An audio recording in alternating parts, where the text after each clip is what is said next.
Shabbat Shalom, sean todos bienvenidos a M710 Pachuca, mejor conocido como Ministerio 710. Y pues, gracias al Eterno, de acuerdo al calendario gregoriano, es el primer Shabbat de este año 2020, del calendario gregoriano, y en el hebreo es Tevet 7. Y pues nos vamos a ocupar a iniciar una nueva serie. Hace un año iniciábamos una serie sobre lo que es el Yeshua al Mashiach. Conocimos un poquito más de nuestro Santo Maestro, nuestro Tzadik, y creo que fue bastante interesante todo lo que aprendimos. Y pues todavía hay más cosas que en su momento lo vamos a aprender. Bien, hoy iniciamos Apocalipsis, los Apocalipsis. Y dice ahí en la portada, dice 45 textos apocalípticos que son judíos, cristianos, gnósticos, y hay uno que es pagano. ¿Cuál es el correcto? Por supuesto que nos vamos a estar enfocando mucho en los escritos judíos y en los escritos cristianos, pero quizás llegue el momento por lo menos que conozcan o sepan cuál es el gnóstico que habla acerca de eso. El objetivo de esta serie que vamos a empezar hoy, o que ya hemos comenzado ahorita en este momento, es comprender el género apocalíptico de las escrituras hebreas y cristianas. O sea, los escritos apocalípticos es un género literario que se conoce así, el género apocalíptico.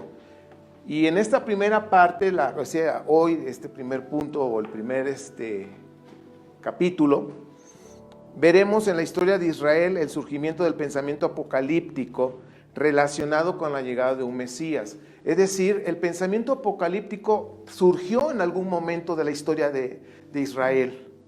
El pensamiento apocalíptico no significa que desde que Israel fue formado ya existía, no, hubo un momento que surgió esa idea apocalíptica y es lo que vamos a ver en qué momento fue.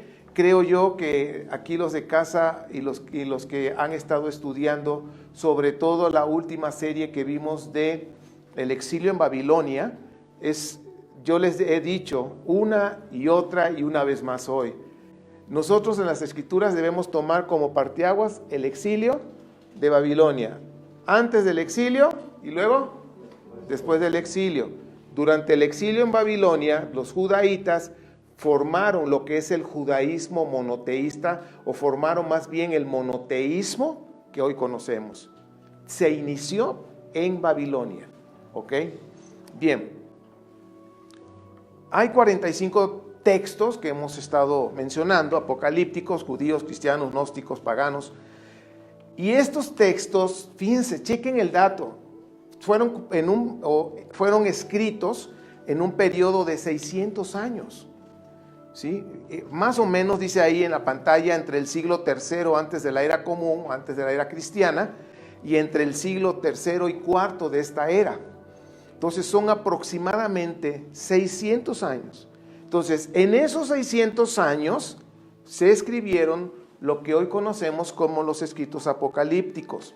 A finales del primer siglo y a lo largo del segundo, se empezó a formar el canon de las escrituras nazarenas, conocido como Nuevo Testamento o también conocido como la Biblia cristiana, porque la Biblia hebrea, ¿cuál es?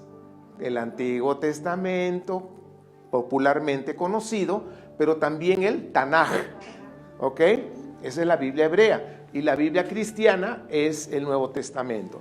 Entonces, a finales del primer siglo, como dice acá, se empezó ya a formar el canon, o sea, lo canonizaron para estos escritos, y en el siglo III ya le llamaron los escritos sagrados.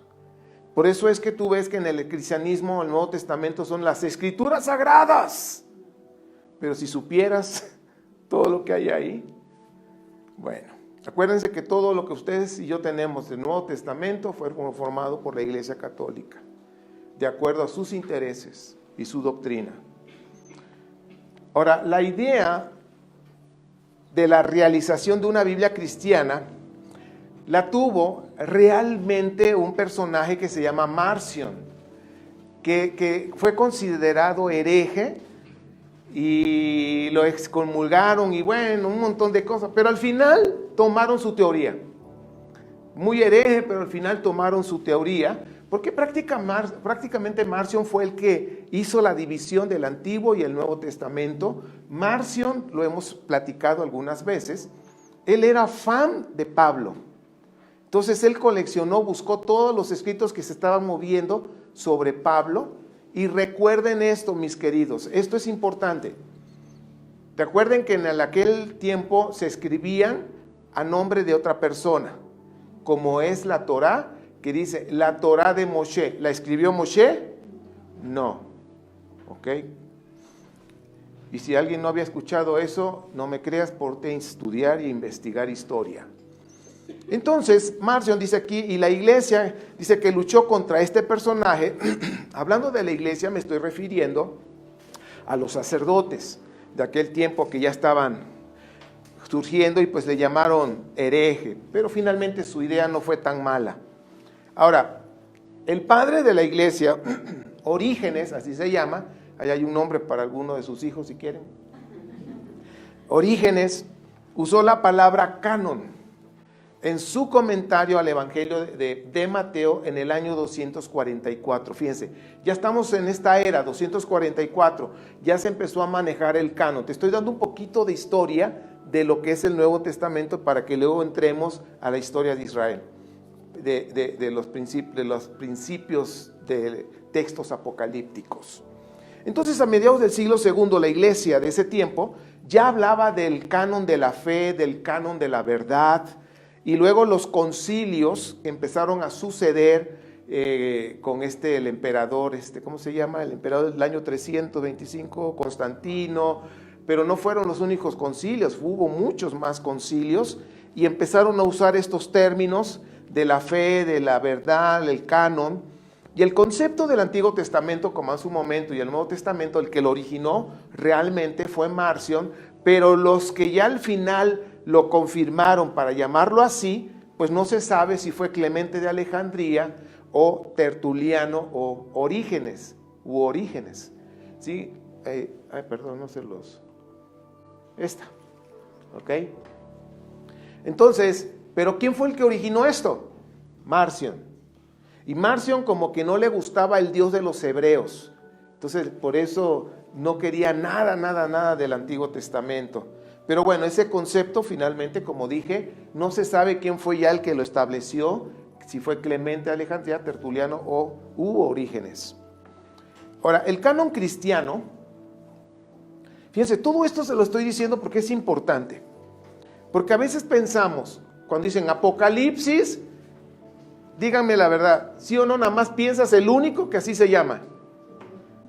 Y está bien raro el Apocalipsis, o sea, cada quien saca su versión, no, más bien su interpretación, y ya nos llegará el momento en que tocaremos ese libro. Pero vamos a tocar otros que por ahí andan. El canon cristiano tardó bastante tiempo en consolidarse.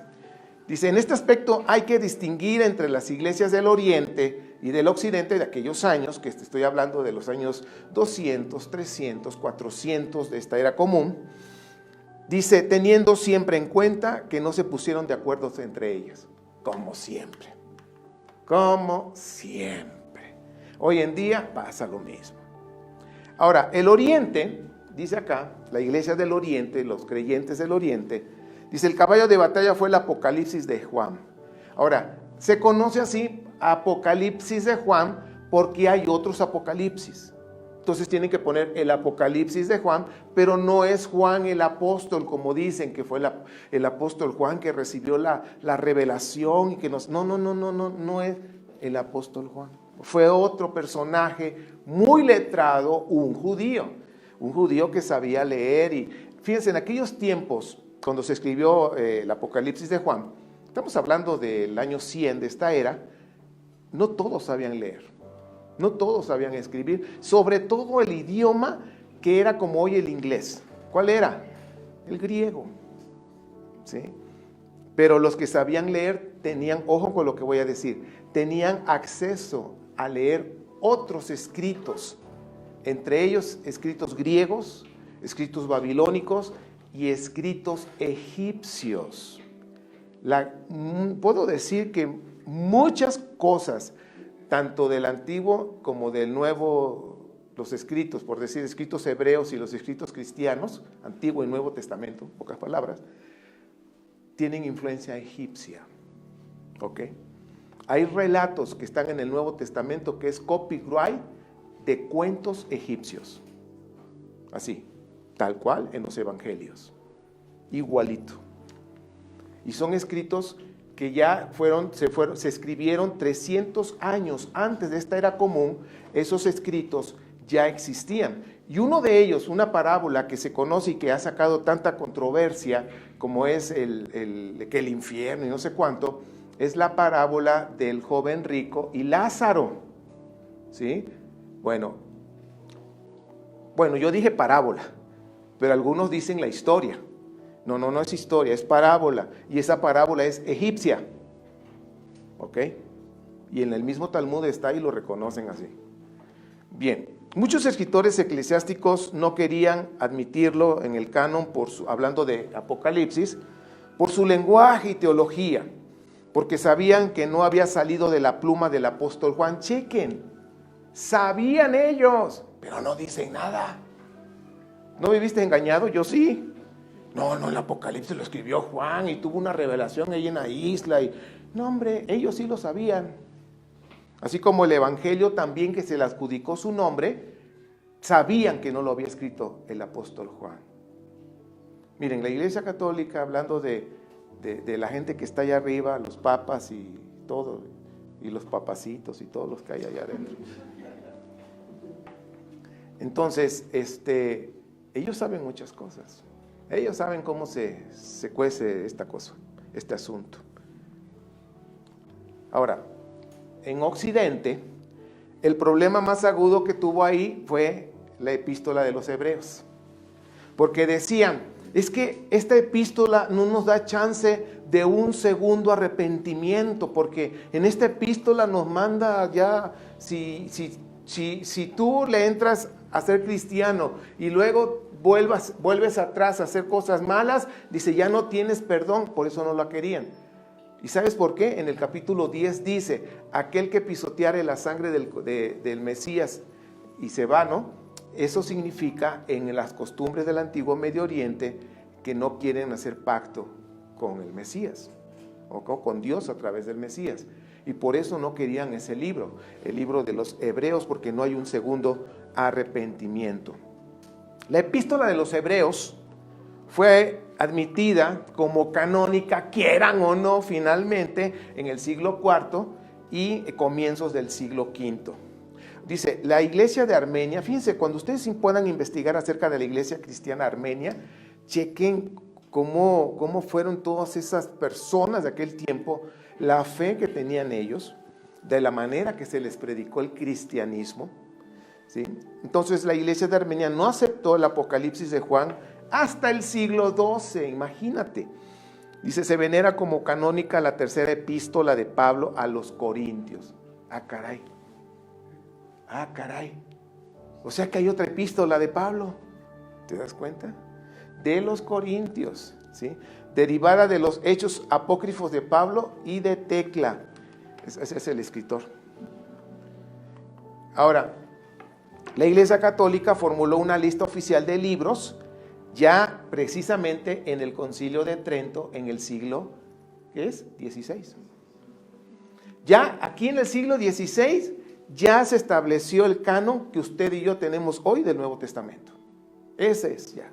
Ya dijo, bueno, pues ya no quiere, no, pues aunque no quiera Hebreos va para adentro, órale, ponlo. Y que aquel no quiera, tú ponlo, y se acabó. Aquí lo dijeron. Al que le guste y al que no, pues ni modo. Ah, bueno, está bueno. El Nuevo Testamento que tú y yo tenemos es lo que los católicos o los papas de aquellos tiempos es lo que quieren que tú y yo leamos.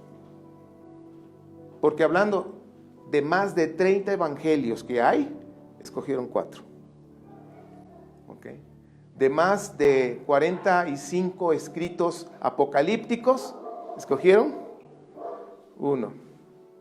Y cosas por el estilo. Hay variaciones en los cánones de las iglesias de Siria, Abisinia, que es Etiopía, y de Armenia. O sea, hay variaciones, así como sucede con las escrituras hebreas. Los de Etiopía tienen el libro de Enoch y creo que Yazar, sin embargo en otras no. Las iglesias de Siria no aceptaron nunca el Apocalipsis, las epístolas católicas más breves, como es segunda de Pedro, segunda y tercera de Juan y Judas, pero se acomodaron finalmente dentro del canon. Por eso ustedes hoy pueden ver que, pues no le cambié, pueden ver que esto, por ejemplo, segunda de Pedro, segunda y tercera de Juan y Judas, sí están dentro de las escrituras cristianas, la Biblia cristiana, que se conoce como el Nuevo Testamento.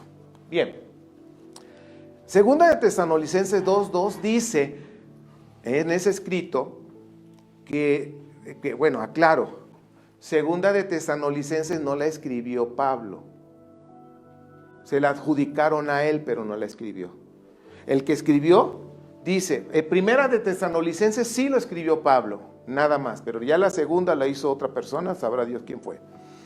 Y dice, por ahí hay escritos de Pablo falsos, tengan cuidado. O sea, en aquel tiempo ya había escritos apócrifos o falsos, le llaman ellos, más bien falsos, de que Pablo había escrito cosas que no eran ciertas, que no fue él, ¿sí? Entonces, pues, ustedes y yo ya sabemos que así acostumbraban a hacerlo en aquellos tiempos. Segunda de Tesalonicenses probablemente fue escrita posteriormente a la muerte de Pablo, es decir, que fue compuesta aproximadamente entre el año 80 y 90, o sea, que será aproximadamente casi 30 años después de la muerte de Pablo. Sin embargo, dicen que la escribió Pablo, pero no es así. ¿Ok? Pablo escribió nada más 7, que son de su autoría. Hacia el año 125, bueno, estamos dando un pequeño semblanza del Nuevo Testamento para que te des cuenta qué es lo que tienes en tus manos y que cuando leamos con cuidado. Hacia el año 125 de esta era común se escribió segunda de Pedro. ¿Le escribió Pedro? No, Pedro ya nada más quedaban los huesos, o sea, dice, y el autor de esta epístola da a entender que ya estaba formada la colección de cartas paulinas, es decir, que en el año ya 125 ya habían coleccionado las cartas paulinas que se acomodaban a la doctrina cristiana. ¿Okay? Ahora, puede decirse que para el año 200 ya, de esta era común, los escritos de Pablo y los evangelios, ¿cuántos evangelios hay? 4, o sea, en el canon que tenemos ahorita, 4. Dice, ya estaba prácticamente construido el canon de la Biblia cristiana, conocida como el Nuevo Testamento. Bien, ahora vamos a hablar de los dos, judaísmo y cristianismo. El judaísmo y el cristianismo nos han legado muchos escritos de género apocalíptico, ¿sí? Es decir, sobre el tema del fin del mundo. ¿Quieres llamar la atención a la gente? Háblales del tema del fin del mundo. ¿Qué pensarías si yo te dijera que en 10 años el fin del mundo llega? Dice, ¿a poco sí? No, yo digo, ¿qué pensarías? No digo que va a llegar. Después de esta serie, tú vas a tomar tus propias conclusiones al respecto. Y es lo que más le gusta a la gente. Por eso hay, por ejemplo, el de Puebla, ¿no? Este señor Celorio pone sus videos y pone última noticia. Y no sé qué más pone. Y ahí van todos. Ay, ¿qué va a pasar? Que el Papa, que ya puso esto. Que... Espérate. Tan solo de esta plática de hoy vamos a ver cómo te vas. El judaísmo y el cristianismo, dice, nos han legado muchas escrituras. Los más conocidos es Daniel, el Apocalipsis de Juan, pero hay otros Apocalipsis que quizás no habías oído. Por ejemplo, el Apocalipsis de Abraham, ¿lo habías escuchado? No. El Apocalipsis de Sofonías, de Elías, el Apocalipsis de Cedrac. ¿Te suena ese nombre? Cedrac. Los amigos de Daniel. Ajá. El Apocalipsis de Ezequiel, de Baruch, de Esdras, y puse puntos suspensivos porque ya no me iba a alcanzar. Sí. Porque vamos a mencionarlos en algún momento, tomaremos algunas cosillas por ahí para visualizar qué es lo que estaban viendo ellos. O el que lo escribió. ¿Lo habrá escrito Abraham? ¿Usted qué cree? A ver, ¿cuántos dicen que sí? Me siento como el presidente. ¿Cuántos dicen que sí? Con todo el respeto al señor presidente. Entonces, oye, vamos a, nada más por sentido común. ¿Cuándo existió en los relatos bíblicos? ¿Qué será? ¿Los años qué? ¿Los 1700, 2000, algo así? Vamos a pensarle, vamos a poner un número. Ponle 2000, antes de esta era común. Ahora, si Abraham lo escribió, tiene que haber sido en esas fechas. ¿Ok? Abraham.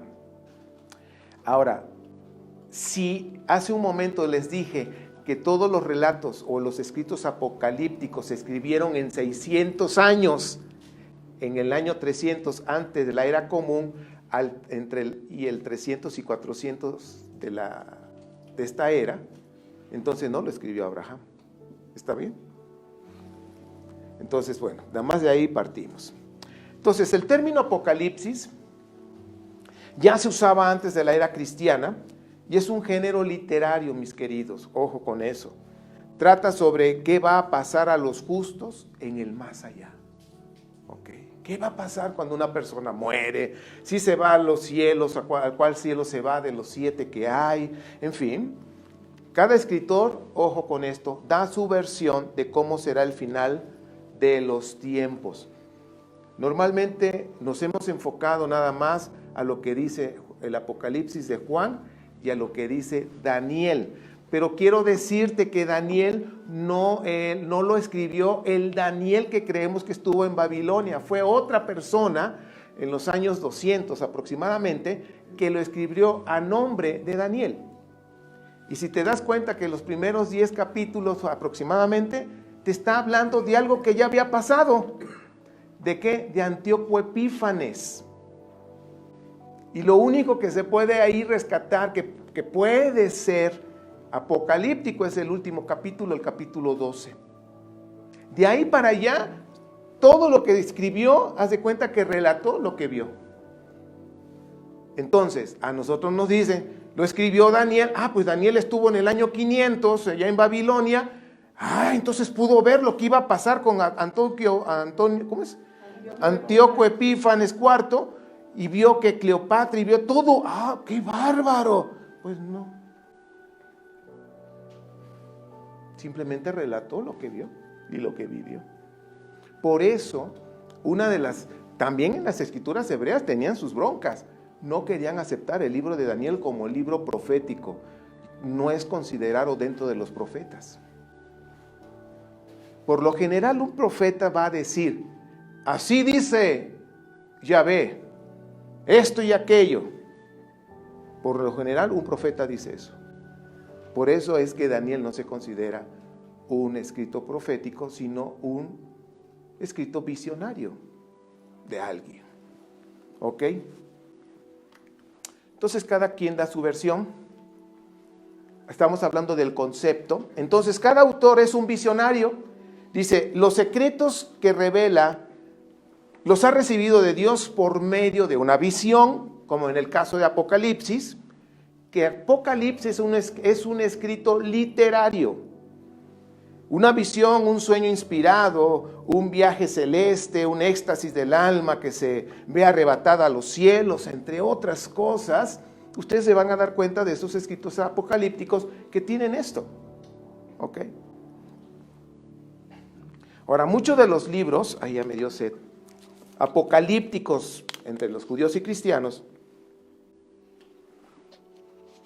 hay un repertorio tradicional, ojo con esto, de imágenes, símbolos, de autores que usan y copian unos de otros. En aquellos tiempos se usaba eso, copiaban de otros. Y no tan solo de otros, sino también de otras culturas. ¿Ok? Y pues tenemos que aceptarlo. Por ejemplo, la versión de la creación del hombre en Génesis capítulo 1, esa es la versión hebrea que vio cómo lo vieron los babilonios, la creación, y hicieron su propia versión. Pero la pueden checar y son similares. Entonces, eso se acostumbraba en aquellos tiempos. Ahora, la mayoría de los escritos es sobre el origen del mundo, como acabo de decir, y el final de la historia. Porque es un tema que les apasiona a la mayoría. Los escritos apocalípticos no hablan de la existencia de Dios ni buscan probarla. Chequen eso, mis amados. Realmente no es de que pues yo te voy a comprobar que Dios existe. Por ejemplo, para mí Dios existe. Yo no necesito comprobarles nada. Nosotros estamos conscientes que Dios existe, que hubo un inicio de hombre y mujer, que lo hizo un creador. Eso nos queda claro. Que no sabemos en qué momento fue, pero sí hubo un inicio. Ahora, y chequen lo que estoy diciendo, porque aquí vamos a llegar a un punto, en un momento. Entonces dice, más bien confirman la existencia de un Dios y único, chequen ese dato, hablando de las escrituras hebreas, que es sobre todo el universo, único sobre todo el universo. Eso es lo que creemos nosotros también, y es Elohim de Israel. Eso también lo creemos nosotros. Estos escritos apocalípticos en las escrituras hebreas, checa el rato, reafirma el monoteísmo que surgió después del exilio en Babilonia. Lo hemos estado diciendo una y otra, porque es importante que lo entendamos. El monoteísmo que hoy conocemos en Israel nació en el exilio en Babilonia. No fue antes. Antes había monolatría, politeísmo en la historia de Israel. El apocalipsis judío y el cristiano, dice, son parecidos, pero no son iguales. Ojo, aunque ambos hablan de un Mesías, chequen este dato, pero lo conciben de manera diferente, y eso, pues prácticamente eso hace la diferencia. Los cristianos ven a un Mesías y los judíos ven un Mesías, pero realmente no están viendo lo mismo. ¿Ok? El cristianismo, a través de los evangelios, y esto ya es importante, evangelios canónicos que conocemos, fabricaron su propio Mesías. Y es duro decirlo, pero la verdad es que tan solo lo que es los 4 evangelios, ya lo he enseñado, fabricaron 4 teologías diferentes, que eso ha traído una gran confusión aún en las raíces hebreas. Podríamos decir raíces hebreas cristianas. ¿Por qué? Estudian supuestamente las raíces hebreas, pero bajo los fundamentos del cristianismo, haciendo a un Yeshua Dios, a un Yeshua divino, desde antes que fuera concebido. Ese es Juan. Un Yeshua divino en el momento que fue procreado por Dios directamente, sin la intervención de Joseph. Eso es cristiano. Un Mesías divino que fue glorificado en el bautismo. ¿Sí? Sin embargo, la enseñanza apostólica que podemos rescatar del Nuevo Testamento dice, Pablo y Pedro dicen que Yeshua vino en forma humana, como cualquier ser humano, y que fue glorificado, ¿cuándo? Después de la resurrección, con un cuerpo inmortal. Y esa es la doctrina que nosotros creemos. ¿Sí? La que ha traído un desbarajuste es los evangelios, que hay 4 teologías diferentes. ¿Ok? Yo les invito a que estudien, los que están ahí o viéndonos ahí en YouTube o en Facebook, estudien historia. Hay personas que dicen, nada más lo que está aquí. No, estudia la historia, cómo fue hecho todo, y te vas a dar cuenta de la verdad. Bien, lamentablemente hay personas que no les gusta estudiar. Los escritos apocalípticos nacieron en el siglo III antes de la era común, y ahora sí, pongan atención en esto. Estos escritos apocalípticos ya vienen con la esperanza nacional de salvación. Es decir, en este siglo tercero, antes de la era común, empezaron a surgir los escritos apocalípticos, pero ojo, ¿qué son los escritos apocalípticos? Son escritos de esperanza. Ay, pues algún día estaremos bien. ¿Sí me explico? Entonces, estos escritos de esperanza es para traer precisamente motivación al pueblo, pero checa el dato. Dice, escrito de esperanza nacional de salvación para Israel, y esto da el inicio a enfocarse en la idea de un Mesías. O sea, ¿cuándo empezó realmente la idea fuerte de un Mesías? En este siglo. Posteriormente, esta idea apocalíptica la heredaron los cristianos. Todo empezó aquí. Ahora vamos a ir bajando desde el siglo XII, vamos a ir bajando poco a poco, hasta llegar a nuestros, pues, lo que conocemos que se formó el canon cristiano. Por ejemplo, en el siglo XII, antes de esta era común, las 12 tribus empiezan a sentarse de manera paulatina en lo que es el territorio palestino, que así lo podríamos llamarlo para comprender. Llega Israel, se empieza a sentar en esas tierras palestinas, en esa tierra de Canaán, por decirlo así. Y entonces aquí viene la conquista de imperios externos que fueron minando su existencia, su identidad poco a poco. O sea, llegó Israel, se asienta ahí lo que es todo ese territorio, lo que es hoy Israel, y ahora vienen los imperios, empiezan a atacar ahí.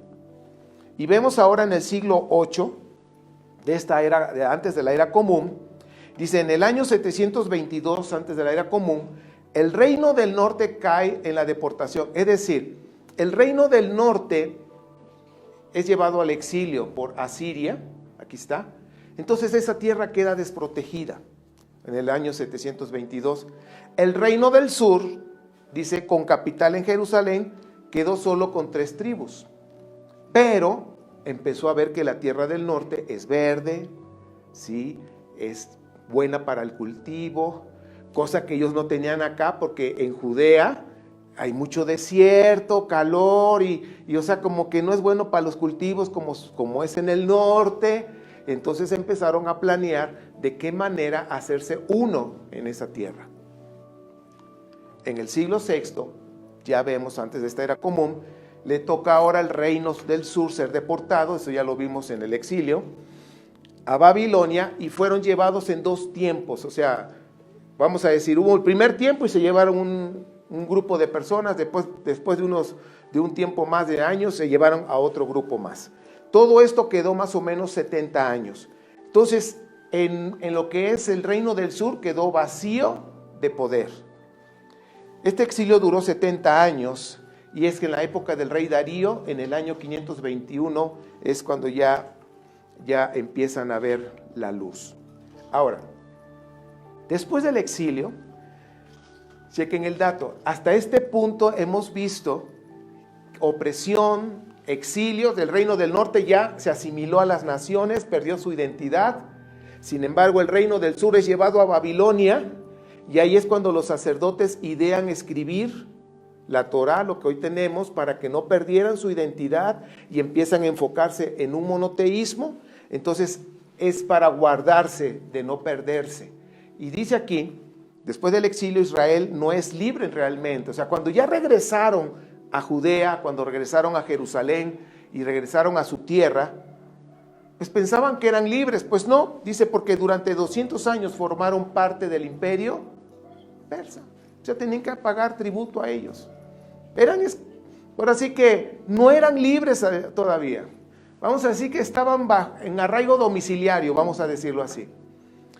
En ese tiempo comienza, ojo con esto, en ese tiempo comienza a añorar el cumplimiento de la promesa de Dios a su rey amado, que dice, nunca faltará sobre el trono de Israel un descendiente tuyo. Y esto viene en 2 de Samuel 7, 12 al 16. No lo leo, nomás estoy dando la referencia, pero ahí es donde viene la promesa que el Eterno le hace a David, que iba a haber un descendiente y que no iba a faltar. Entonces se toman de esa palabra pensando que viniera ese Mesías a gobernar. Ahora, en realidad, el deseo de Israel era político y religioso. estas palabras no las olviden, político y religioso, donde quieren desarrollar su propia personalidad y un gobierno con su propia constitución basada en la Torah de Yahvé. Y ahí, pues por supuesto, lo vimos cómo surgió. Y realmente la Torah, ¿qué es? Es la constitución de Israel. Es la parte religiosa, pero también trae la parte ética y de gobierno, ¿sí? Es un libro completo. Luego llegaron los griegos. Todo estaba bien, los persas, pues ni modo, pero ay, que ya venga ese rey a gobernar, que nos libere de los persas, ya, que venga pronto ese descendiente. Y llegan ahora los griegos, llega Alejandro Magno y empeoró todo con Antíoco Epífanes IV. Entonces el pueblo empezó a ser helenizado con ese pensamiento y los griegos querían cambiar las costumbres de los israelitas, de los judíos, de los judaítas, cambiar sus costumbres religiosas y que Yahvé fuera sustituido ¿por quién? Por Zeus. Entonces de ahí es cuando ya empieza el zafarrancho que usted conoce de Hanukkah, de los macabeos. Está ya la rebelión de los macabeos que impiden esa helenización de los griegos. Pero aquí el asunto, ya pensamos, no, pues ya se resolvió. Pues no, de ahí surgieron las sectas conocidas de los fariseos, los esenios, ¿sí? Y la situación política y espiritual no mejoró, pues al paso del tiempo cayó en corrupción. Ahí empieza ya la corrupción en el templo, en el gobierno, en fin. Y a finales del siglo II, antes de la era común, empezó con mayor fuerza las esperanzas de un mundo mejor para Israel. Esperanzas. Repito, ¿qué es un escrito apocalíptico? Es un escrito de esperanza, ¿sí? Ya queremos ser libres y todo. Entonces, durante el siglo I, dice ahí, antes de la era común, la idea de un Mesías Salvador empezó a aparecer en la mente de los israelitas. Un Mesías Salvador, con más fuerza ya. La idea de este Mesías, de un Mesías, se hace fuerte con la llegada del Imperio Romano, porque ya como dice aquí, en el siglo I antes de la era común, por el año 60 antes de esta era común, llega Pompeyo, el Magno, y pues llega el Imperio Romano, y ahora los persas ya, los griegos ya pasaron a historia. Ahora ¿quiénes son?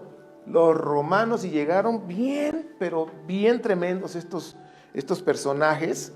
Y Jerusalén y el templo se vieron amenazados y profanados por este imperio, o este nuevo imperio romano. Y aquí ya vemos, y que ustedes y yo sabemos, la corrupción política, religiosa, se fortalece. ¿Ok?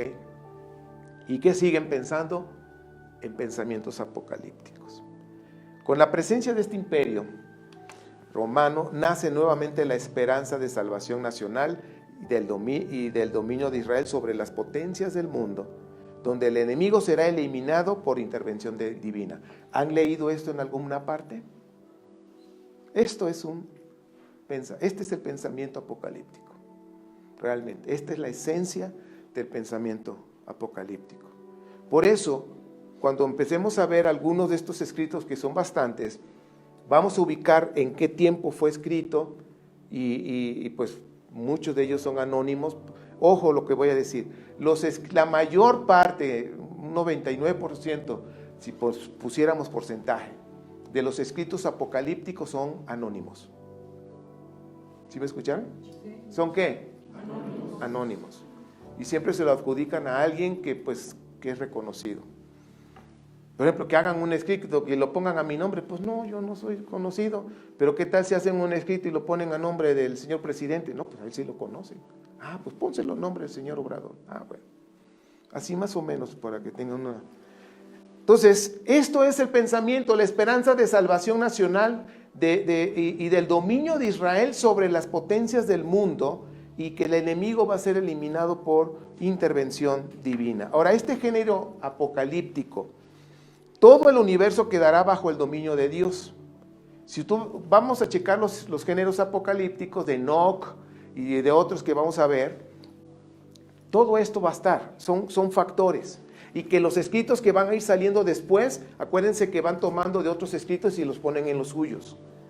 Según esto aquí lo que vemos ahora es que en el futuro, dice, en el futuro ideal prevalecerán la justicia y la felicidad de los justos, donde Israel, el pueblo escogido de Yahvé, estará a primera fila, porque es el escogido.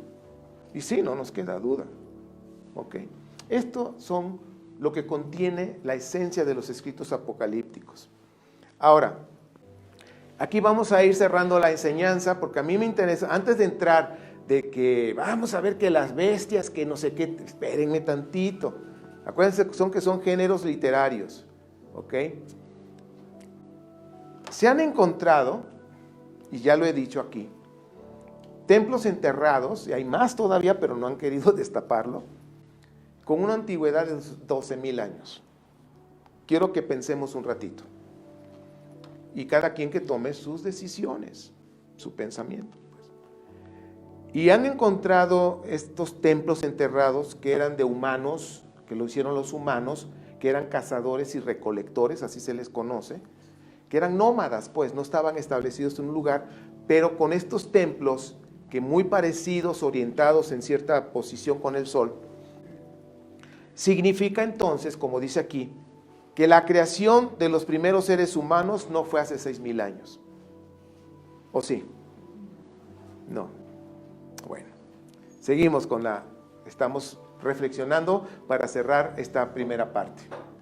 A mí me interesa saber que ustedes vean de dónde nació el género apocalíptico, cuál es la base y cuál es el tema.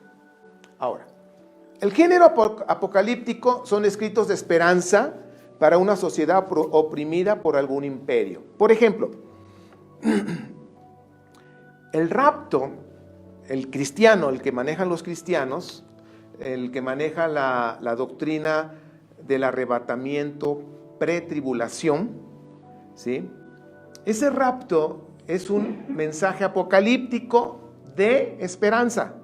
Checa las personas que todavía creen en eso y dicen, ay, el mundo está cada vez peor. Ay, ya quisiera que viniera nuestro Señor y nos llevara para ya no estar aquí. ¿Han oído eso? O sea, el rapto pretribulación, o sea, para no pasar la tribulación, dice, es un mensaje ¿de qué? De esperanza. ¿Ok? Bueno. ¿En verdad será el fin de la era al inicio del 7º milenio según el Apocalipsis de Juan? No me contesten, tras cámaras platicamos. ¿Qué dicen los escritos apocalípticos judíos? Eso es lo que vamos a ver. Que de hecho ya les enseñé un poquito, en el fin de la era me quedé nada más en 4 puntos que toqué, en 4, ¿qué se llaman? Partes, en el fin de la era. Pero ¿qué dicen los escritos judíos? Porque los escritos cristianos dicen del rapto pretribulación. Bueno, realmente, otra pregunta, ¿realmente en qué año estamos entonces?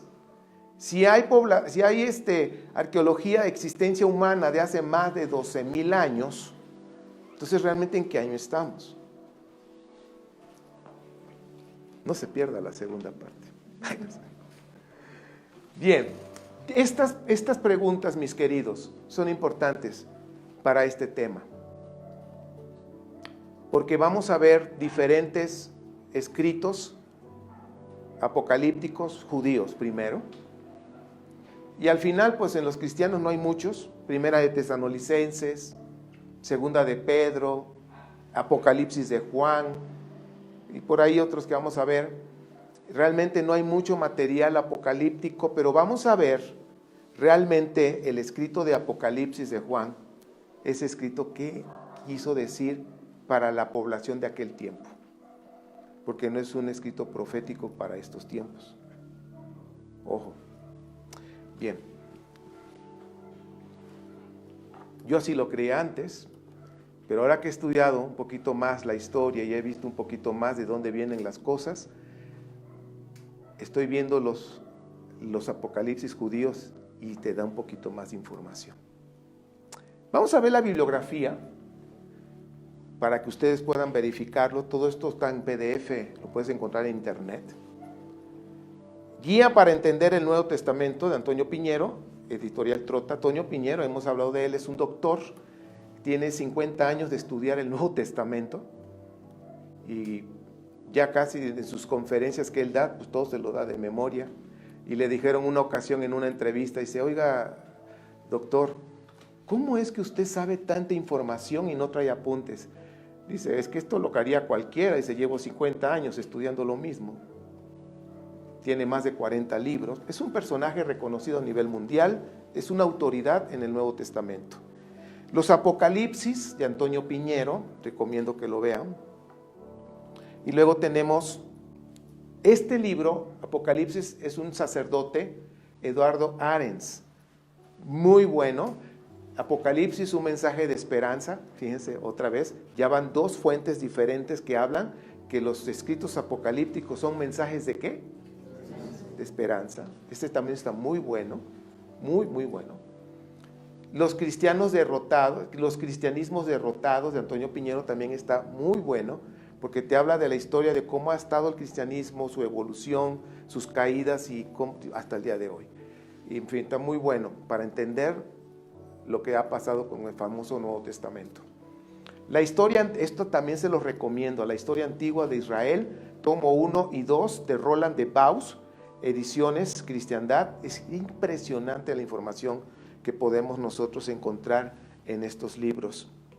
Entonces, pues esta es ¿cómo se dice? La bibliografía. Y ya nada más para cerrar, ya no me fijé en qué tiempo empezamos, pero creo que estamos a tiempo. Quiero decirles, mis amados, que en esta serie que vamos a estudiar, esta primera parte fue historia. Teníamos que ver cómo empezó todo, cómo fue lo del Nuevo Testamento, cómo ha sido la historia de Israel. Se la di casi en breve, siglo XII, y fuimos bajando hasta el primer siglo antes de la era común, y en donde nació el deseo, la esperanza de un Mesías, el deseo de ser salvados, liberados de la opresión, y cómo eso lo tomaron los cristianos y siguieron. Entonces, mis amados, yo creo que esto es el comienzo y vamos a conocer qué dicen los demás escritos. Y pues que el Eterno nos vaya guiando, pero le voy a decir algo más y con esto voy a terminar.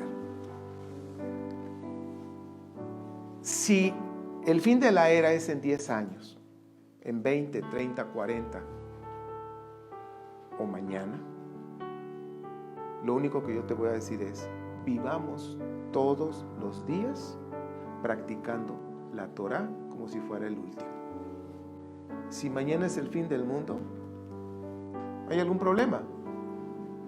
Si es en 10 años, pero sí te digo algo, vivamos como si fuera el último día, practicando Torah, practicando los valores que nos enseña la Torah. Por ejemplo, la parashá de esta semana, lo que les mandé, arrepentimiento, la queja, el agradecimiento, todos esos puntos que vimos en esta semana, en esta parashá que les mandé, practiquemos, vivamos eso, ¿ok?